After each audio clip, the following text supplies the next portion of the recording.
Hello dears, sorry for a long gap. Okay, let's do today the back exercises of chapter 11 Anutha Gujarat. Let's do the Shabdarth first. Page number 98. पहला शब्द है रेगिस्तान means मरुस्थल desert. समृद्धि खुशहाली prosperity. वार्षिक वर्ष में एक बार एनुअल. दृष्टिगोचर होना नजर आना या दिखाई देना विजिबल. दर्शनीय देखने योग्य नोटेबल. सजीव अलाइव इसका मतलब जीवित. समावेश सम्मिलित होना मीन्स इंक्लूडिंग और टू ज्वाइन. बरबस बलपूर्वक या जबरदस्ती मीन्स फोर्सिबली. आकृष्ट आकर्षित एट्रैक्टेड. तो इसके बाद है कठिन शब्द फॉर श्रुतलेख. तो इसका अभ्यास आप स्वयं करेंगे. इसके बाद है पाठ बोध. इसके अंतर्गत हैं प्रश्नों के उत्तर. पहले हैं मौखिक प्रश्न. पहला प्रश्न है गुजरात भारत के किस भाग में स्थित है. उत्तर गुजरात भारत के पश्चिमी भाग में स्थित है. ख गुजरात के कौन कौन से मेले प्रसिद्ध हैं. उत्तर गुजरात के मेलों में से तरणेतर मेला, शामलाजी मेला, भावनाथ मेला, माधवराय मेला, अंबाजी मेला आदि प्रसिद्ध हैं. ग महमूद गजनवी ने गुजरात पर कितनी बार आक्रमण किया था. उत्तर महमूद गजनवी ने गुजरात पर 17 बार आक्रमण किया था. घ गुजरात का अंतर्राष्ट्रीय हवाई अड्डा कौन सा है. उत्तर अहमदाबाद हवाई अड्डा गुजरात का अंतर्राष्ट्रीय हवाई अड्डा है. अगला प्रश्न गुजराती भाषा में रचित महात्मा गांधी की रचनाएं क्यों प्रसिद्ध हैं. उत्तर गुजराती भाषा में रचित महात्मा गांधी की रचनाएं अपनी सादगी और अनूठेपन के लिए प्रसिद्ध हैं. अगला प्रश्न गुजरात के प्रमुख लोक नृत्य कौन से हैं. उत्तर गरबा तथा डांडिया गुजरात के प्रमुख लोक नृत्य हैं. इसके बाद है अर्थ ग्रहण संबंधी प्रश्न. तो इसमें है उचित विकल्प पर टिक का चिन्ह लगाइए. क गुजरात का सबसे बड़ा वार्षिक मेला कहाँ लगता है. तो दिए गए विकल्पों में से आपने सही विकल्प चुनना है और वह है द्वारिका व डाकोर. तो इसके सामने मैंने टिक लगाया है, आप उसको ध्यान से आप भी देखें. उसके बाद है ख गुजरात में किस भाषा का व्यापक प्रयोग होता है. तो किसका होता है गुजराती का. तो इसके सामने टिक लगाएं. फिर है गुजरात में 17 बार किसने लूटपाट की. तो किसने की महमूद गजनवी ने. तो इसके सामने आप टिक लगाएंगे. ख गुजरात की राजधानी कौन सी है. तो गुजरात की राजधानी है गांधीनगर. तो इसके सामने टिक लगाएं. इसके बाद है लिखित प्रश्न.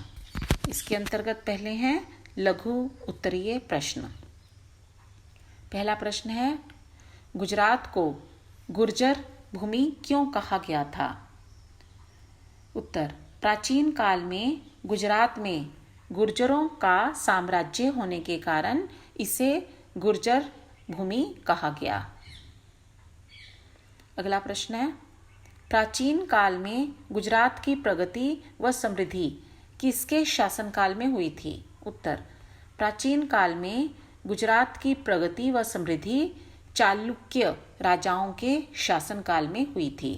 अगला प्रश्न अंतर्राष्ट्रीय पतंग उत्सव कब और कहाँ मनाया जाता है. उत्तर प्रतिवर्ष 14 जनवरी को अहमदाबाद में मकर संक्रांति पर अंतर्राष्ट्रीय पतंग उत्सव मनाया जाता है.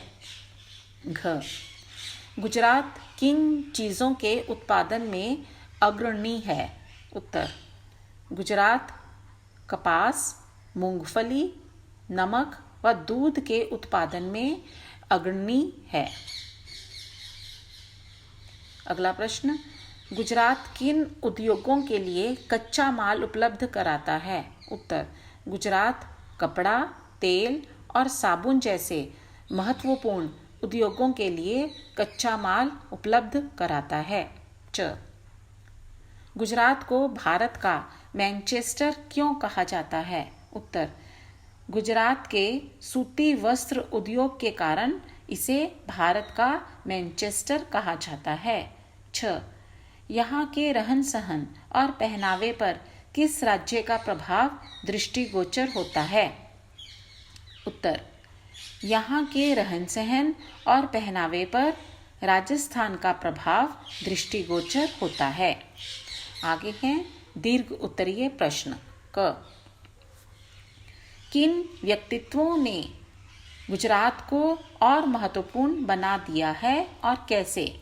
उत्तर, नरसिंह मेहता, प्रेमानंद, दयाराम, दयानंद सरस्वती, महात्मा गांधी, सरदार वल्लभ भाई पटेल तथा सुप्रसिद्ध क्रिकेट खिलाड़ी रणजी जैसे व्यक्तित्वों ने गुजरात को और अधिक महत्वपूर्ण बना दिया है, क्योंकि इन सब महान विभूतियों ने गुजरात में ही जन्म लिया था।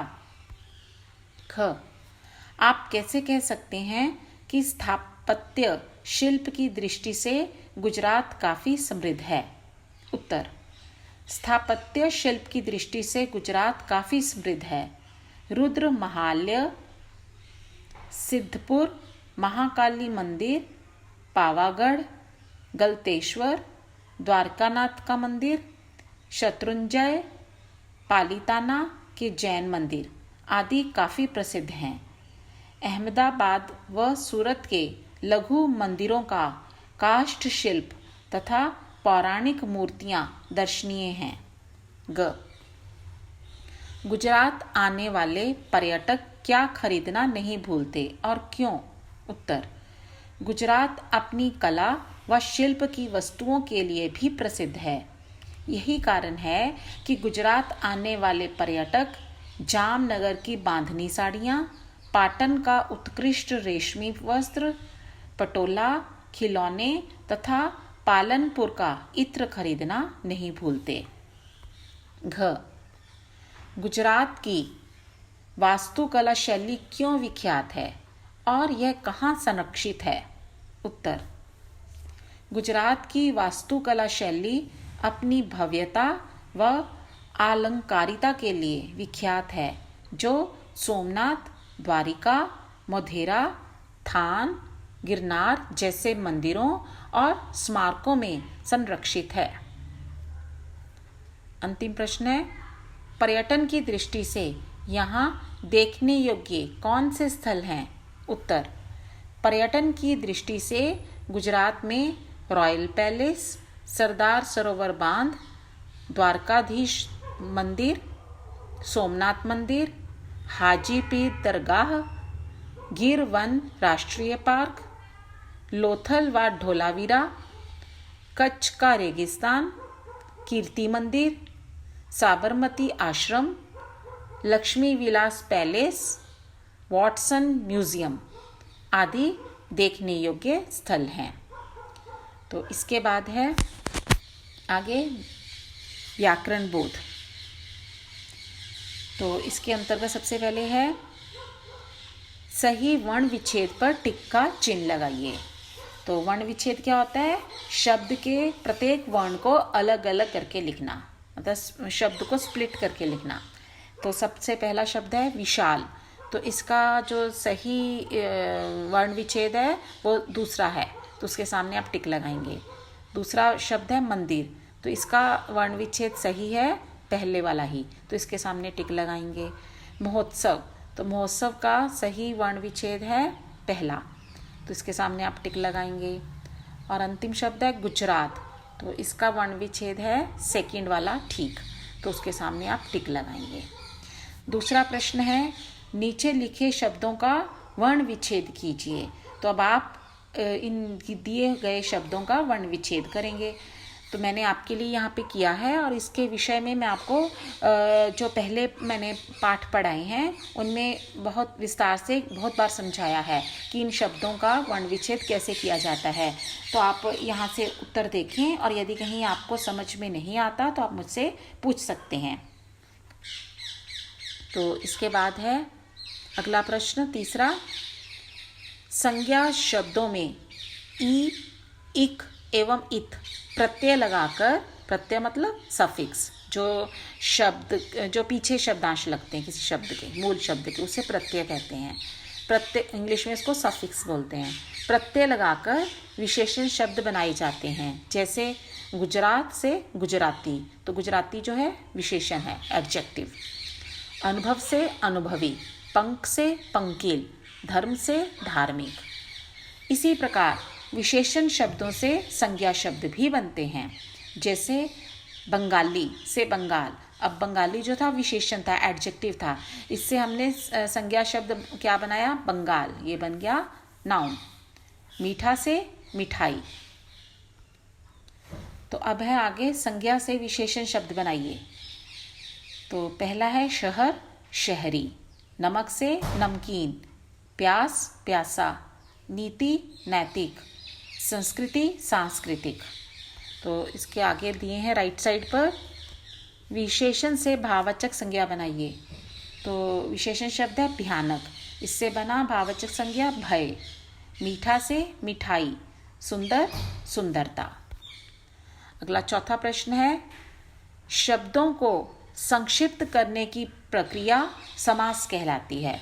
संक्षिप्त करना मीन्स छोटा करके लिखना, अधिक शब्दों के स्थान पर कम शब्दों का प्रयोग करके अपनी बात कहना, उसे समास कहते हैं। इससे शब्द के अर्थ में परिवर्तन नहीं होता, अपितु कारक चिन्हों बीच में आने वाले शब्दों को हटाकर समस्त पद बनाने से शब्द का रूप संक्षिप्त हो जाता है। मतलब कि जैसे मैं एग्जाम्पल लूँ, रसोई के लिए घर, तो यहाँ पे इतने 4 शब्दों के स्थान पर हम एक शब्द में कह सकते हैं रसोई घर। तो के लिए जो कारक चिन्ह थे इनको हमने बीच में से ओमिट कर दिया, मतलब इनका लोप कर दिया, पर इसका अर्थ नहीं बदला शब्द का। रसोई के लिए घर मीन्स रसोई घर ओनली, किचन, तो उसको संक्षेप में कह दिया, थोड़े कम शब्दों में कह दिया। इसी प्रकार घोड़े पर सवार, तो इन 3 शब्दों के स्थान पर हम एक शब्द में कह सकते हैं घुड़सवार। तो यहाँ पर हमने पर जो कारक चिन्ह था उसका हमने लोप किया। तो आगे दिया है समास के भेद। तो समास के 6 भेद हैं, अव्ययी भाव समास, तत्पुरुष समास, द्वंद्व समास, द्विगु समास, कर्मधारय समास और बहुव्रीहि समास। तो इसके आगे है, इन भेदों का हम क्रमशः अध्ययन करेंगे। तो इस पाठ में इन्होंने 2 भेद, जो इसके पहले 2 भेद हैं, अव्ययी भाव और तत्पुरुष का यहाँ पे आपको परिचय दिया है। क, अव्ययी भाव समास, जिस समस्त पद का पहला मीन्स पूर्व पद अव्यय होता है। अव्यय का मतलब होता है जो अविकारी शब्द, जिसके रूप में विकार ना आए, परिवर्तन ना आए, चेंज ना आए, जो हर स्थिति में से वही रहे, उसका रूप ना बदले, उसे अव्यय कहते हैं। तो अव्ययी भाव समास क्या है, जिस समस्त पद का पहला शब्द अव्यय होता है उसे अव्ययी भाव समास कहते हैं। जैसे यथा समय, तो ये है समस्त पद मीन समास। तो इसका यदि हम विग्रह करेंगे तो बनेगा समय के अनुसार। विग्रह करना मीन्स उसको अलग करके फिर से लिखना। तो यथा समय, इस शब्द में जो पूर्व पद है, पहला पद मतलब यथा, ये है अव्यय, इसका रूप कभी नहीं बदलता। तो किसी भी लिंग में, किसी भी वचन में, किसी भी काल में ये यथा ही रहता है, तो इसलिए इसको अव्यय कहते हैं। तो इसके कारण ये जो समास है, इसका जो पूर्व पद अव्यय होने के कारण ये समास अव्ययी भाव समास है, तो समय के अनुसार। इसी प्रकार इसका एक और उदाहरण है प्रतिदिन। तो इसमें प्रति जो है अव्यय है, तो इसके अनुसार इसका जो अर्थ हुआ प्रत्येक दिन। तो ये विग्रह करने पर ये बना प्रत्येक दिन। तो ये है अव्ययी भाव समास। तो पेपर में आपको और यदि समास करने को कहें तो आपने प्रतिदिन लिखना है, और यदि विग्रह का मतलब अलग करके लिखने को कहें उसको, तो फिर आपने प्रत्येक दिन करना, मतलब अलग करना मीन्स इस तरह से उसको फिर से पहले वाली स्थिति में लाना। दूसरा है तत्पुरुष समास। जिस समस्त पद का पूर्व पद गौण तथा उत्तर पद प्रधान होता है। पूर्व पद मीन्स पहला पद, जो समस्त पद है उसका जो पहला भाग है, पहला पद है वो गौण मीन्स माइनर है, और जो उत्तर पद है, जो दूसरा पद है उसका पिछला भाग है, दूसरा भाग है, दूसरा हिस्सा है शब्द का, वो प्रधान होता है, मेन होता है, उस पर अर्थ आधारित होता है। साथ ही जिन समस्त पदों के बीच कारक चिन्हों जैसे को, से, के लिए, से अलग, का, के, की, में, पर का लोप होता है, मतलब उनको ओमिट कर दिया जाता है, उन्हें डिसअपियर कर दिया जाता है, उन्हें तत्पुरुष समास कहते हैं। जैसे भयभीत, तो इसका विग्रह करेंगे तो बनेगा भय से भीत। तो इसमें दूसरा पद जो सेकंड भीत है, भीत मतलब डरना, तो यह डरा हुआ, तो ये जो है मेन है इसका, इस पर इसका अर्थ आधारित है। तो भय से, और इसमें हमने जब इसका समास बनाया तो जो से विभक्ति थी, कारक का जो चिन्ह था उसका हमने लोप करके बना दिया भयभीत, तो यह है तत्पुरुष समास। अगला है रसोई घर, तो इसका विग्रह करेंगे तो रसोई के लिए घर, तो यहाँ पे हम यदि हम रसोई के लिए घर इसका हम समास बनाएंगे तो के लिए का लोप करेंगे, इस विभक्ति चिन्ह का लोप करेंगे और इसको एक समस्त पद बना देंगे रसोई घर। ये इसको हम समास कहते हैं, इस प्रक्रिया को हम समास कहते हैं। आगे है निम्नलिखित समस्त पदों का विग्रह करते हुए समास का नाम लिखिए। तो यहाँ पे इन्होंने कुछ समस्त पद दिए हैं, समास दिए हैं, मतलब समस्त पद दिए हैं, इनका आपने विग्रह करना है, मतलब इनको अलग करके लिखना है और फिर इसका नाम भी बताना है कि कौन सा समास है। तो पहला शब्द है राजपुत्र, इसका बना विग्रह किया तो राजा का पुत्र, तो ये बना तत्पुरुष समास, क्योंकि हमने यहाँ पे का जो कारक चिन्ह है, विभक्ति है, उसका लोप किया तो बनाया राजपुत्र, इसलिए ये है तत्पुरुष समास। अगला है गंगा जल, तो इसका विग्रह है गंगा का जल, अगेन यहाँ पे हमने का विभक्ति का लोप किया और ये है तत्पुरुष समास। बेअसर मतलब बिना असर के, यहाँ पे जो पहला पद है इसका समस्त पद का जो पहला भाग है बे, इस पर अर्थ आधारित है और ये बे जो है अव्यय है, तो इसलिए यह है अव्ययी भाव समास। दानवीर, दान में वीर, तो ये इसमें हमने में विभक्ति का लोप करके एक समस्त पद बनाया दानवीर, तो विग्रह किया तो बना दान में वीर, इसलिए है तत्पुरुष समास। आगे है यथोचित, जैसे उचित हो, तो यहाँ ये बना यथा से ये बना यथा जमा उचित, तो यथा से ये शब्द बना, यथा जो है अव्यय है, इसलिए है अव्ययी भाव समास।